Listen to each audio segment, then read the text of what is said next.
Kite Runner. Chapter 4.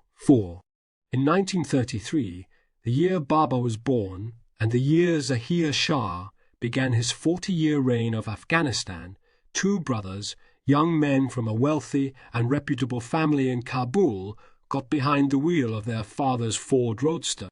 High on hashish and masked on French wine, they struck and killed a Hazara husband and wife on the road to Pagman. The police brought the somewhat contrite young men and the dead couple's 5-year-old orphan boy before my grandfather, who was a highly regarded judge and a man of impeccable reputation. After hearing the brothers' account and their father's plea for mercy, my grandfather ordered the two young men to go to Kandahar at once and enlist in the army for 1 year, this despite the fact that their family had somehow managed to obtain them exemptions from the draft. Their father argued, but not too vehemently, and in the end everyone agreed that the punishment had been perhaps harsh but fair. As for the orphan, my grandfather adopted him into his own household and told the other servants to tutor him, but to be kind to him. That boy was Ali. Ali and Baba grew up together as childhood playmates, at least until polio crippled Ali's leg, just like Hassan and I grew up a generation later. Baba was always telling us about the mischief he and Ali used to cause, and Ali would shake his head and say, "But Aga Sahib, tell them who was the architect of the mischief and who the poor labourer." Baba would laugh and throw his arm around Ali.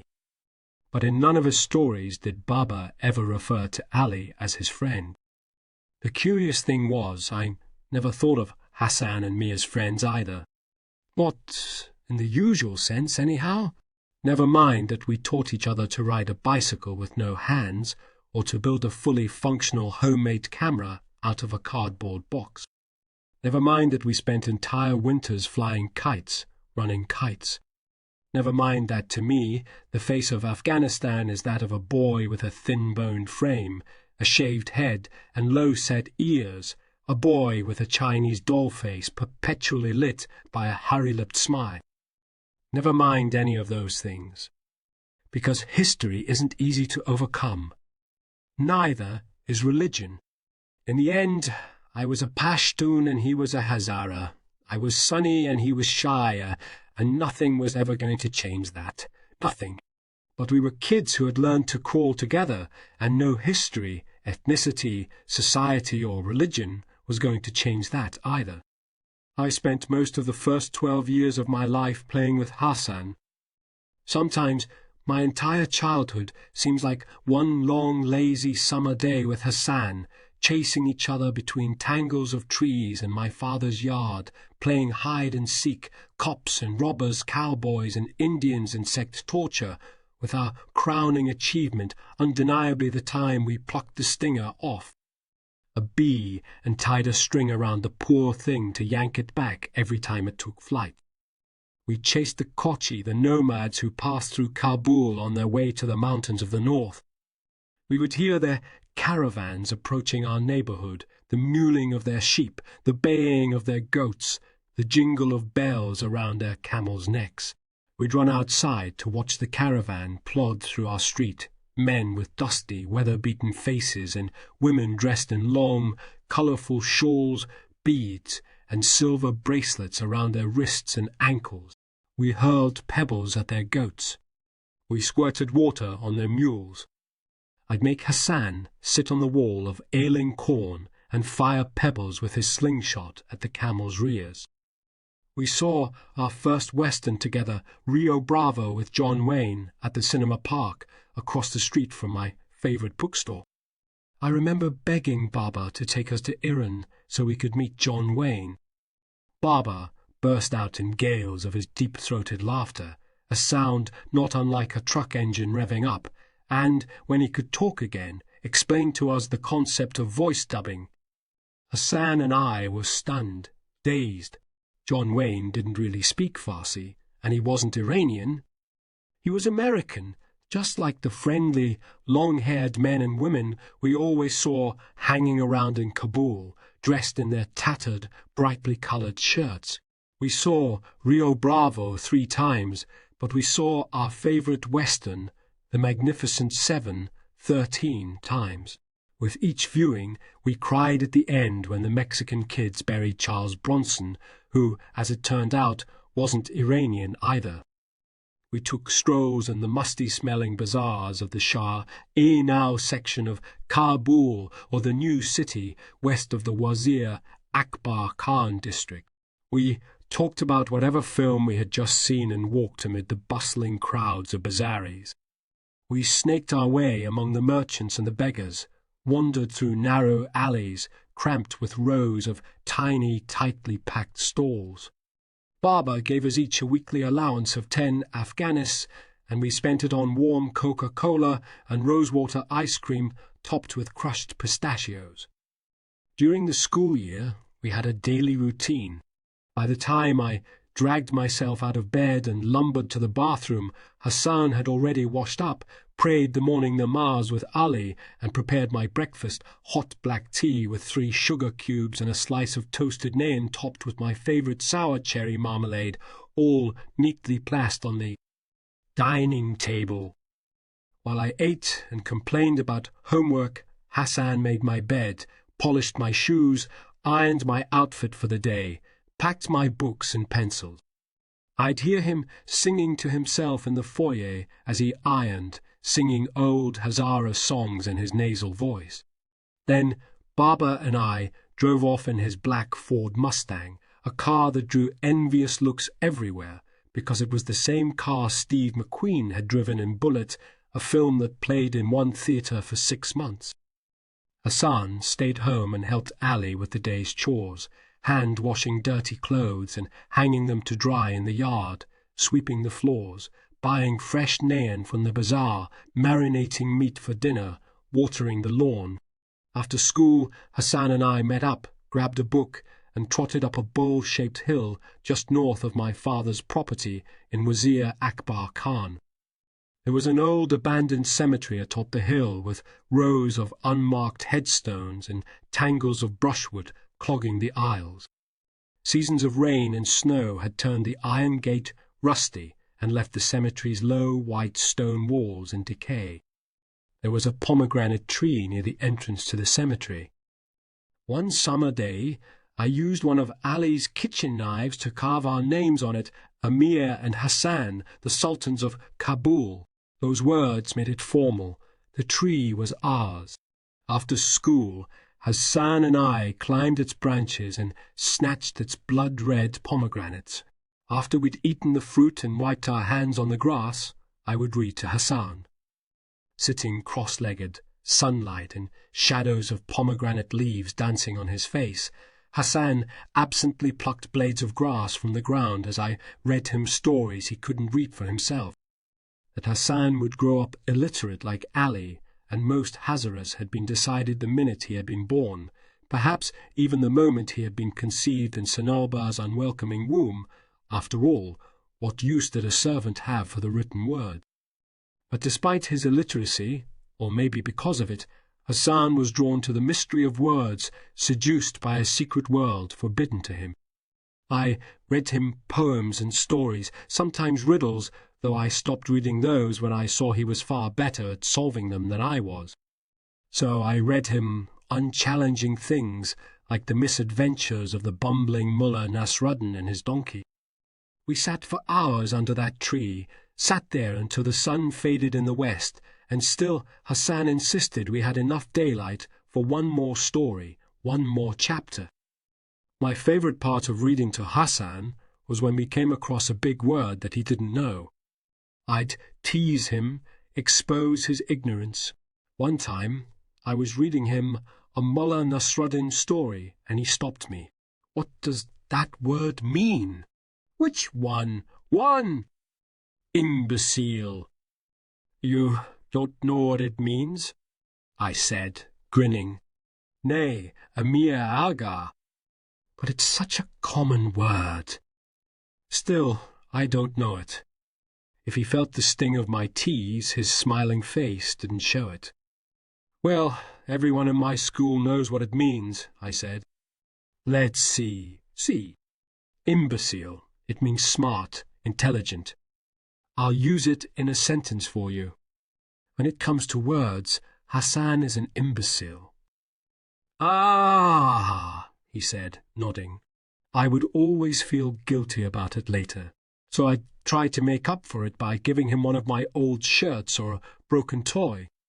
I would tell myself that was amends enough for a harmless prank. Hassan's favourite book by far was the Shahnameh, the 10th century epic of ancient Persian heroes. He liked all of the chapters, the Shahs of old, Feridun, Zal, and Rudabeh. But his favourite story, and mine, was Rostam and Sohab, the tale of the great warrior Rostam and his fleet-footed horse, Raksh.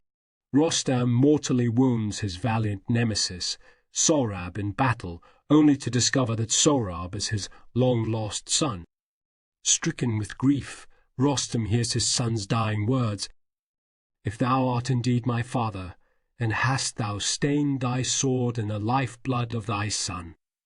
And thou didst it of thine obstinacy, for I sought to turn thee unto love, and I implored of thee thy name, for I thought to behold in thee the tokens recounted of my mother. But I appealed unto thy heart in vain, and now is the time gone for meeting." "Read it again, please, Amir Aga," Hassan would say. Sometimes tears pooled in Hassan's eyes as I read him this passage, and I always wondered whom he wept for, the grief-stricken Rostam who tears his clothes and covers his head with ashes, or the dying Sohrab who only longed for his father's love. Personally, I couldn't see the tragedy in Rostam's fate. After all, didn't all fathers in their secret hearts harbour a desire to kill their sons? One day, in July 1973, I played another little trick on Hassan. I was reading to him, and suddenly I strayed from the written story. I pretended I was reading from the book, flipping pages regularly, but I had abandoned the text altogether, taken over the story, and made up my own. Hassan, of course, was oblivious to this. To him, the words on the page were a scramble of codes, indecipherable, mysterious. Words were secret doorways, and I held all the keys. After, I started to ask him if he'd like the story, a giggle rising in my throat when Hassan began to clap. "What are you doing?" I said. "That was the best story you've read me in a long time," he said, still clapping. I laughed. "Really?" "Really. Really. That's fascinating," I muttered. I meant it too. This was wholly unexpected. "Are you sure, Hassan?" He was still clapping. "It was great, Amir Aga. Will you read me more of it tomorrow?" "Fascinating," I repeated, a little breathless, feeling like a man who discovers a buried treasure in his own backyard. Walking down the hill, thoughts were exploding in my head like the fireworks at Shaman. "Best story you've read me in a long time," he'd said. I had read him a lot of stories. Hassan was asking me something. "What?" I said. "What does that mean, fascinating?" I laughed, clutched him in a hug, and planted a kiss on his cheek. "What was that for?" he said, startled, blushing. I gave him a friendly shove, smiled. "You're a prince, Hassan. You're a prince, and I love you." That same night, I wrote my first short story. It took me 30 minutes. It was a dark little tale about a man who found a magic cup and learned that if he wept into the cup, his tears turned into pearls. But even though he had always been poor, he was a happy man and rarely shed a tear. So he found ways to make himself sad so that his tears could make him rich. As the pearls piled up, so did his greed grow. The story ended with the man sitting on a mountain of pearls, knife in hand, weeping helplessly into the cup with his beloved wife's slain body in his arms. That evening, I climbed the stairs and walked into Baba's smoking room, in my hands the 2 sheets of paper on which I had scribbled the story. Baba and Rahim Khan were smoking pipes and sipping brandy when I came in. "What is it, Amir?" Baba said, reclining on the sofa and lacing his hands behind his head. Blue smoke swirled around his face. His glare made my throat feel dry. I cleared it and told him I'd written a story. Baba nodded and gave a thin smile that conveyed little more than feigned interest. "Well, that's very good, isn't it?" he said. Then nothing more. He just looked at me through the cloud of smoke. I probably stood there for under a minute, but to this day it was one of the longest minutes of my life. Seconds plodded by, each separated from the next by an eternity. Air grew heavy, damp, almost solid. I was breathing bricks. Baba went on staring me down and didn't offer to read. As always, it was Rahim Khan who rescued me. He held out his hand and favoured me with a smile that had nothing feigned about it. "May I have it, Amir Jan? I would very much like to read it." Baba hardly ever used the term of endearment Jan when he addressed me. Baba shrugged and stood up.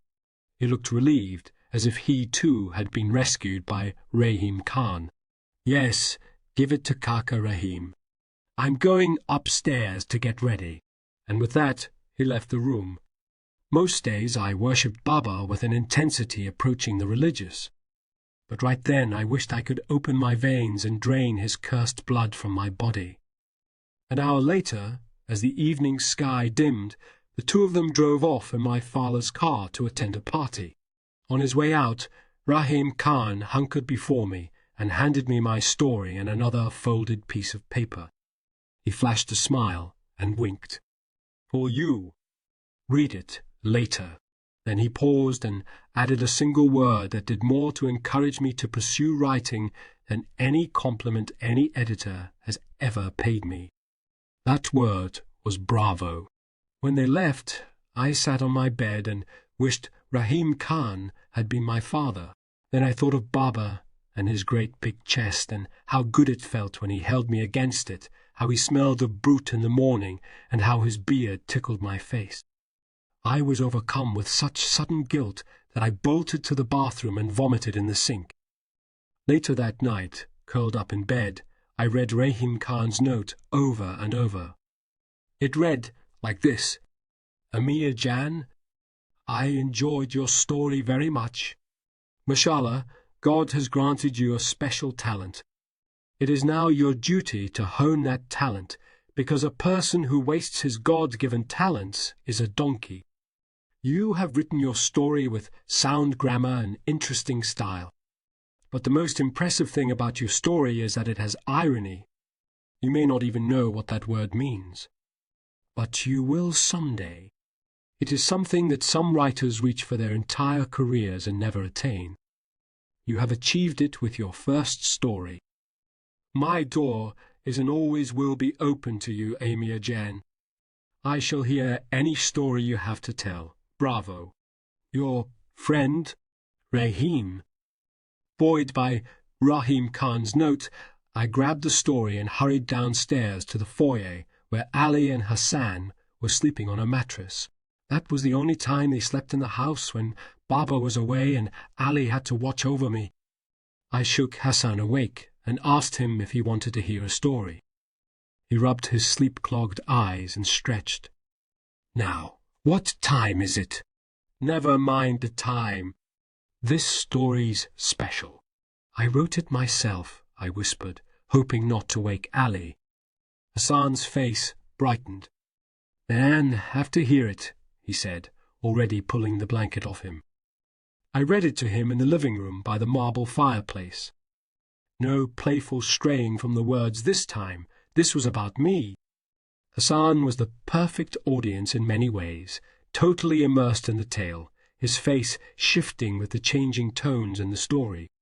When I read the last sentence, he made a muted clapping sound with his hands. "Mashallah, Amir Aga.